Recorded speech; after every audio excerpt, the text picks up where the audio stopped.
Bismillahirrahmanirrahim. Assalamualaikum warahmatullahi wabarakatuh.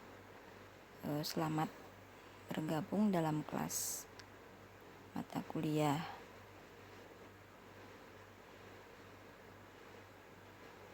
Manajemen Investasi dan Portofolio. Dalam mata kuliah ini kita akan membahas dua tema besar ya. Di tema sebelum UTS itu kita akan membahas full tentang saham. Kemudian setelah UTS nanti kita akan membahas materi tentang obligasi.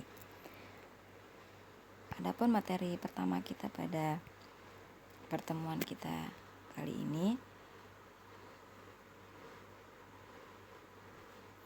adalah berkaitan dengan mean variance portfolio management, di mana pada materi ini kita akan fokus kepada bagaimana kita menggunakan sebuah metode untuk menilai seberapa optimal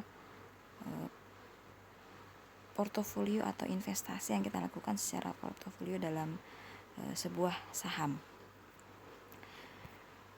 Oke, sebelum kita ke materi, mungkin kalau teman-teman yang sudah pernah masuk ke kelas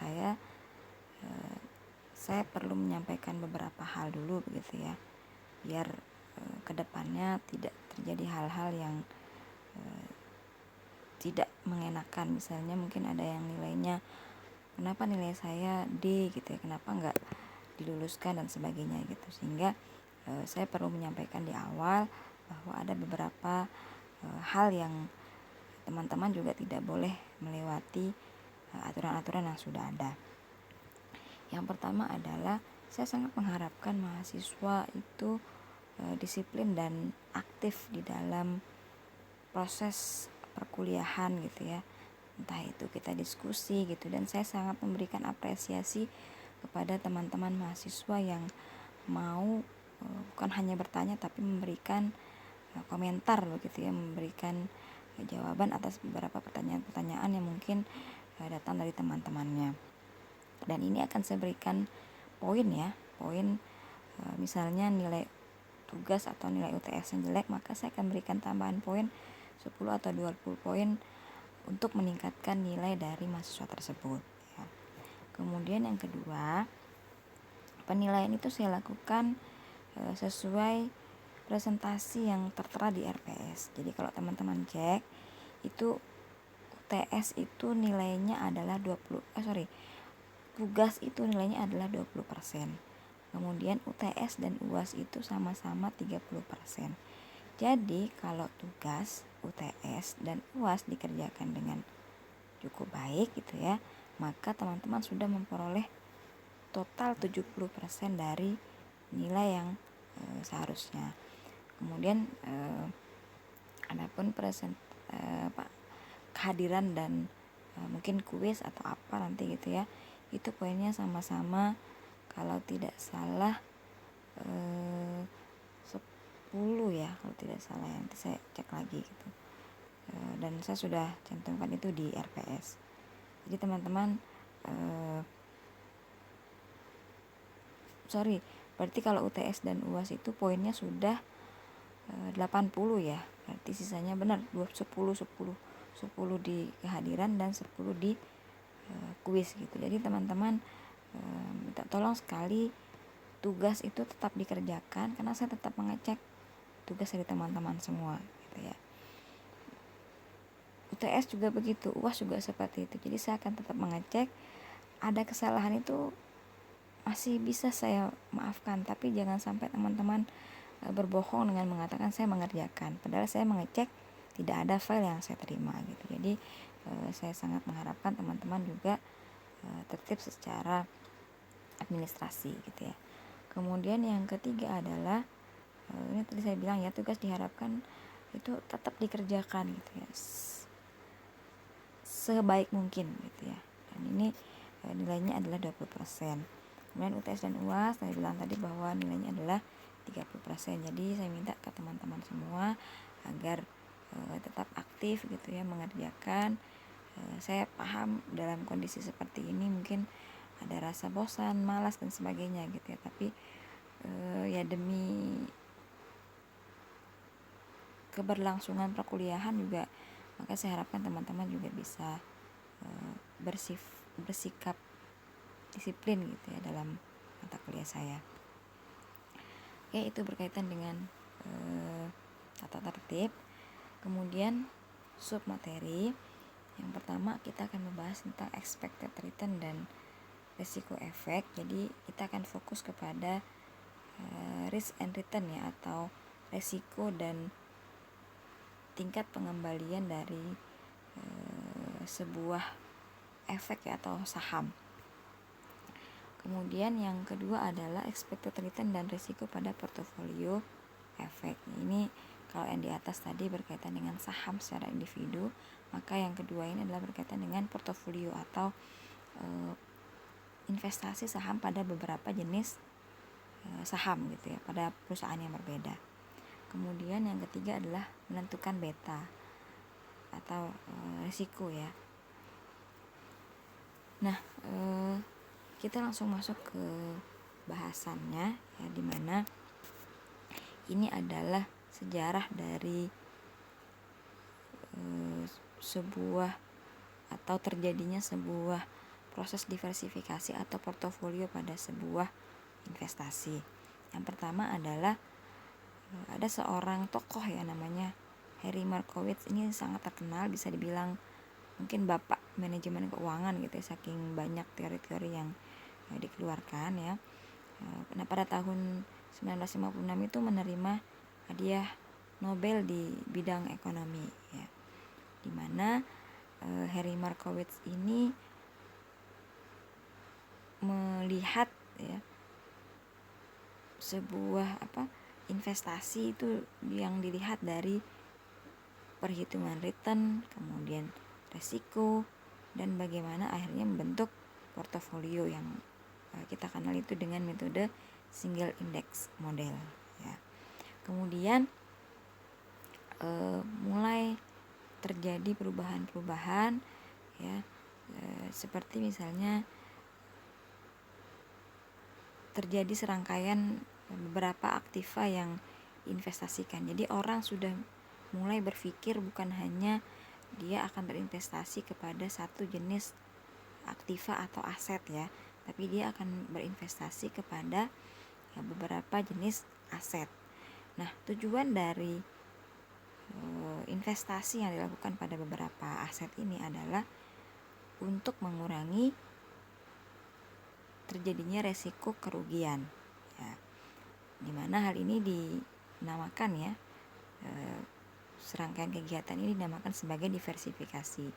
Diversifikasi ini artinya seperti saya sampaikan tadi, bahwa investor sudah mulai melakukan investasi pada beberapa jenis investasi. Hal ini tujuannya adalah untuk mengurangi terjadinya resiko kerugian. Ibaratnya adalah ketika kita punya telur gitu ya, telur itu jangan sampai kita masukkan dalam satu keranjang. Kenapa? Karena ketika kita masukkan dalam satu keranjang, ketika dia pecah, maka hilanglah semua kesempatan kita gitu ya untuk bisa menikmati telur tersebut gitu. Tapi ketika telur itu kita masukkan dalam beberapa keranjang-keranjang yang berbeda, ketika satu keranjang jatuh, maka kita masih punya keranjang yang lain. Jadi itulah maksud dari diversifikasi tadi, untuk mengurangi terjadinya risiko kerugian yang terlalu besar. Nah, yang berikutnya adalah ini adalah beberapa hal yang akan kita lakukan gitu ya. Yang pertama adalah kita akan melakukan analisis data. Jadi dalam kesempatan ini saya akan memberikan 2 video ya. Video yang pertama itu berupa PowerPoint, kemudian video yang kedua belajar dari mata kuliah analisis laporan keuangan. Itu banyak sekali mahasiswa yang tidak bisa mengoperasikan Microsoft Excel. Jadi saya tidak akan memberikan Excelnya ya, tapi saya akan memberikan penjelasan sedikit, terutama terkait dengan perhitungan dalam single index model. Jadi kita akan melakukan simulasi dalam bentuk Excel ya, kemudian ada rumusnya. sampai nanti ini akan menjadi tugas akhir dari teman-teman semua dalam bentuk UTS ya. Nah, dalam hal ini yang kedua yang kita bahas adalah berkaitan dengan single index model. Jadi setelah kita melakukan analisis data, kita akan melakukan perhitungan berdasarkan metode single index model.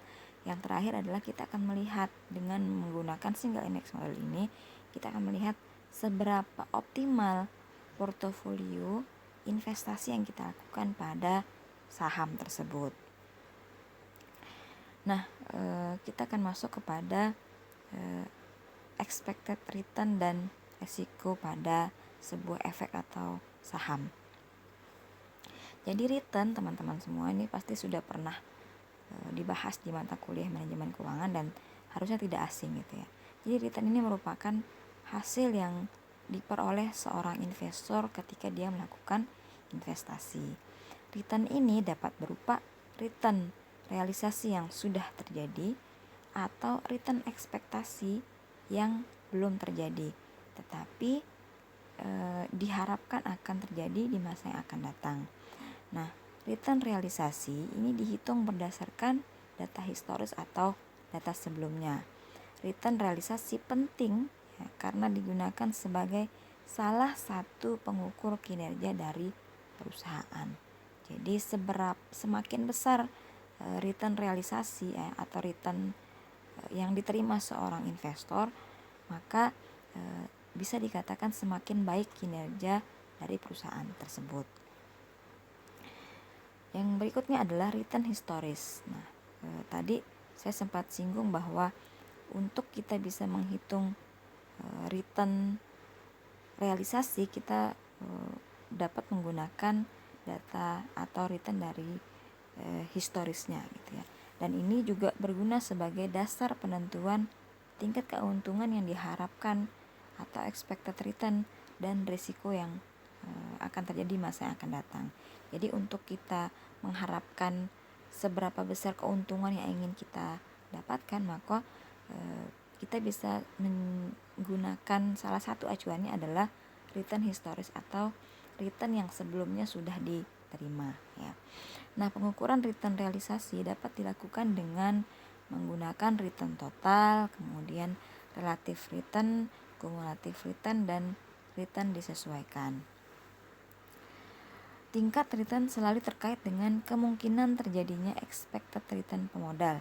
Oleh karenanya, return dihitung berdasarkan rata-rata yang berasal dari suatu distribusi return. Pengukuran rata-rata atau central tendency dari suatu distribusi return disebut juga dengan expected return atau sederhananya tingkat keuntungan yang diharapkan oleh seorang investor. Nah, resiko ya, tadi kita bahas tentang return, maka yang sekarang adalah terkait dengan resiko. Resiko ini diartikan sebagai kemungkinan terjadinya penyimpangan aktual return dengan expected return. Jadi adanya ketidaksesuaian gitu ya, atau penyimpangan antara aktual return atau return yang diterima yang terjadi gitu, yang direalisasikan dengan tingkat keuntungan yang diharapkan oleh seorang investor. Jadi bisa jadi kok ekspektasinya 5, kok aktual returnnya cuma 2 gitu, sehingga terjadi penyimpangan di situ gitu ya. Nah, dimensi risiko ini ada 2 teman-teman semua. Yang pertama adalah menyimpang lebih kecil ya, atau menyimpang lebih besar. Risiko ini merupakan variabilitas return terhadap return yang diharapkan. Maka risiko diukur berdasarkan penyebaran di sekitar rata-rata atau yang biasa disebut dengan standar deviasi. Jadi kalau di statistik itu ada namanya standar deviasi, maka di dalam hal ini kita standar deviasi digunakan sebagai pengukuran dari sebuah risiko, di mana digunakan untuk mengukur absolut penyimpangan nilai-nilai yang sudah terjadi dengan nilai rata-ratanya sebagai nilai yang diharapkan. Kemudian kemungkinan dari penyimpangan ini atau terjadinya penyimpangan antara actual return dengan expected return tadi gitu ya. Ini dapat berupa bilangan positif dan bilangan negatif. Dimana ketika positif dan negatif bertemu, maka akan terjadi sifat yang saling meniadakan. Jadi kalau positif dikurangi negatif gitu ya, maka ada nilai yang akan berkurang di situ. Sehingga ada dua cara teman-teman yang bisa gunakan dalam mengatasi masalah tersebut. Yang pertama adalah kita bisa mengabaikan tanda negatif dari bilangan tersebut sehingga semuanya menjadi bernilai positif. Jadi misalnya min 2, maka tanda minnya itu diabaikan, kita anggap nilainya adalah positif. Atau yang kedua, teman-teman bisa menggunakan cara dengan mengkuadratkan selisih tersebut sehingga hasilnya menjadi positif. Jadi misalnya selisihnya itu 2 gitu ya, maka 2 pangkat misalnya selisihnya minus 2 gitu ya, maka dikuadratkan menjadi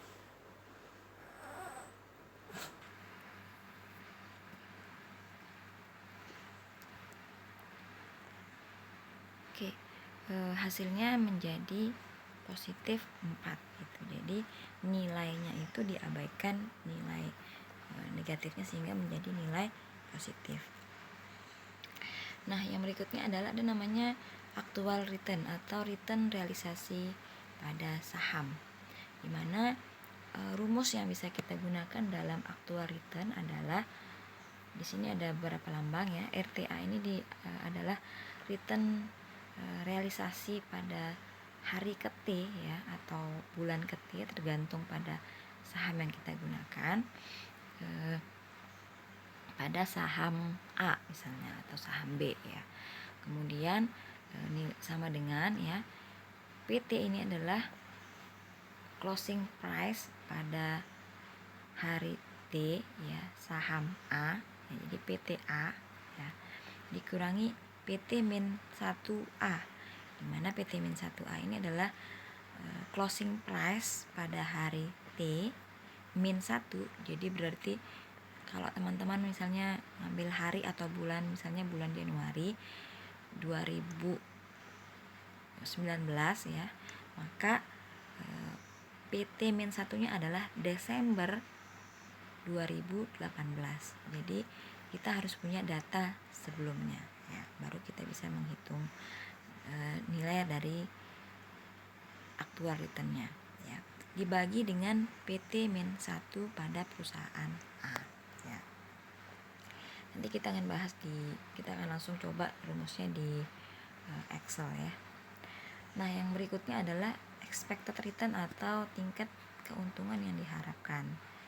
Dimana expected return ini rumusnya adalah ERI sama dengan ya, atau expected return pada investasi I ya, sama dengan jumlah dari RT atau return realisasi ya pada hari T saham A ya, dibagi dengan N atau jumlah return realisasi pada saham A.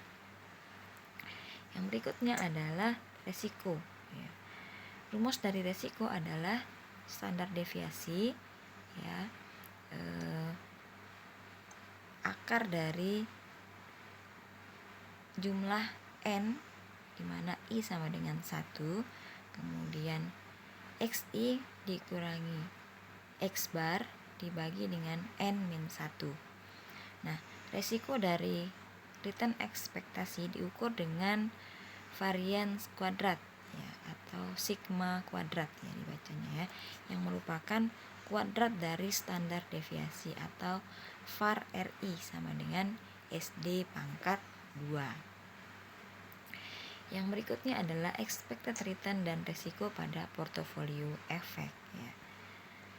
Nah, kita sudah mulai masuk kepada menghitung tingkat expected return dan resiko pada portofolio atau pada banyak jenis investasi saham ya. Jadi ada beberapa jenis perusahaan ya, pada jenis saham ya. Di perusahaannya berbeda-beda. Dimana rumus yang kita gunakan dalam hal ini adalah ERP ya, expected return portfolio, sama dengan AP itu adalah alpha portfolio ditambah BP atau beta dari portofolio dikali dengan expected return pada pasar dari jenis perusahaan tersebut ya. Kemudian yang berikutnya adalah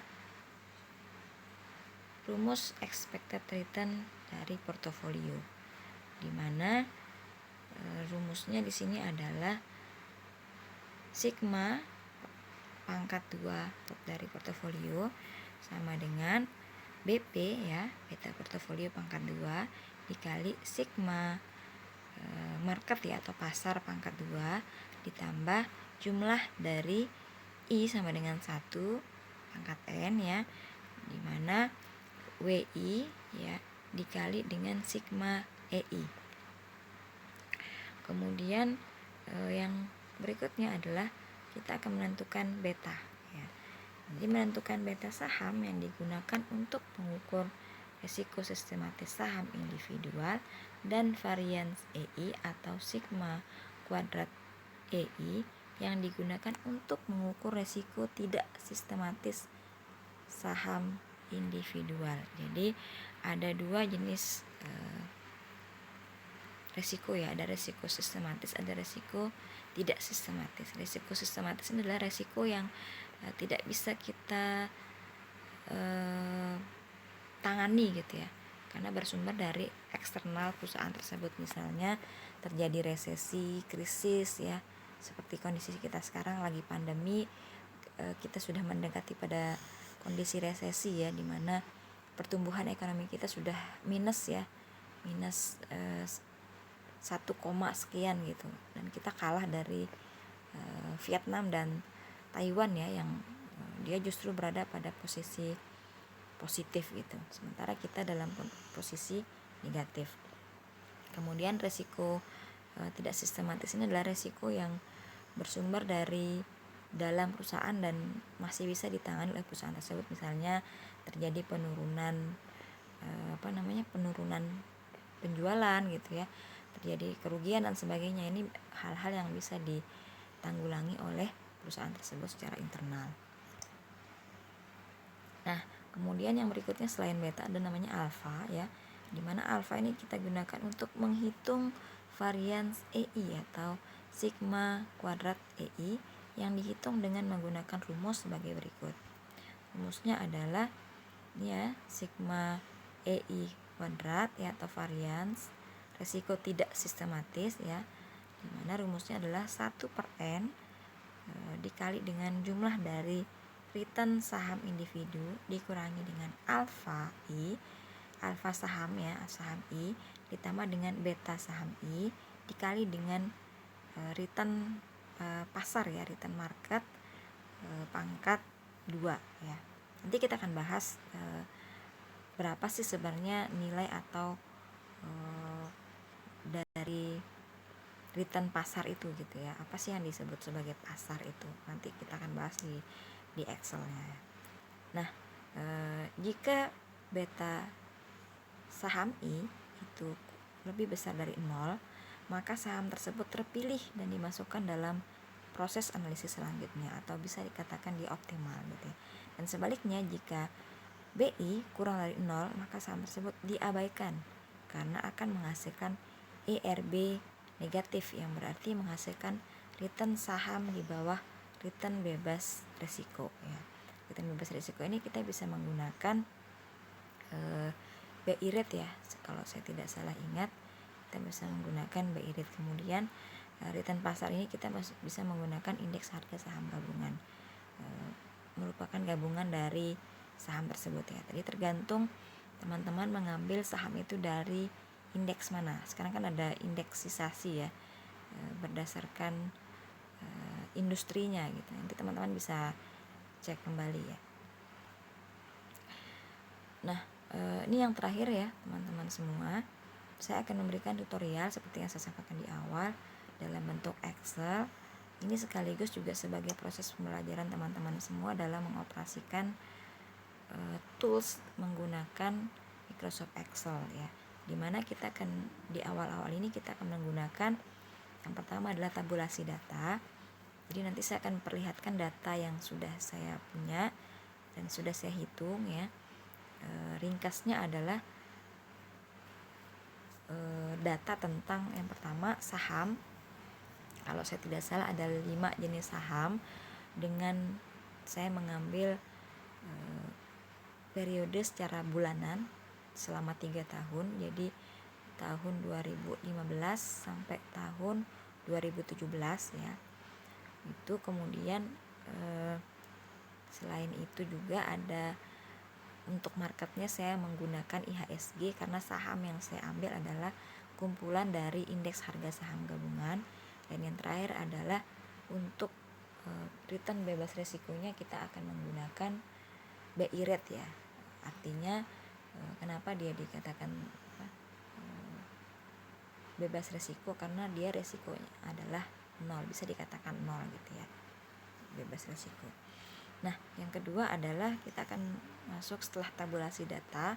Jadi data-data yang saya minta tadi, teman-teman akan menghitung aktual return individual, kemudian aktual return dari marketnya, dan dari risk free-nya atau tadi market itu adalah IHSG ya, tergantung pada pasar yang teman-teman ambil, dan risk free ini adalah nanti kita menggunakan BI rate. Dan yang terakhir adalah kita akan menghitung excess return. Ini hanya untuk minggu ini saja. Minggu berikutnya kita akan masuk kepada tabulasi yang berbeda lagi, analisis yang berbeda lagi, sampai nanti kita akan menemukan kesimpulan ya dari beberapa jenis saham yang sudah teman-teman pilih tadi gitu. Baik, itu yang bisa saya sampaikan. Mudah-mudahan bermanfaat. Mohon maaf jika ada salah-salah kata dari saya. Wassalamualaikum warahmatullahi wabarakatuh.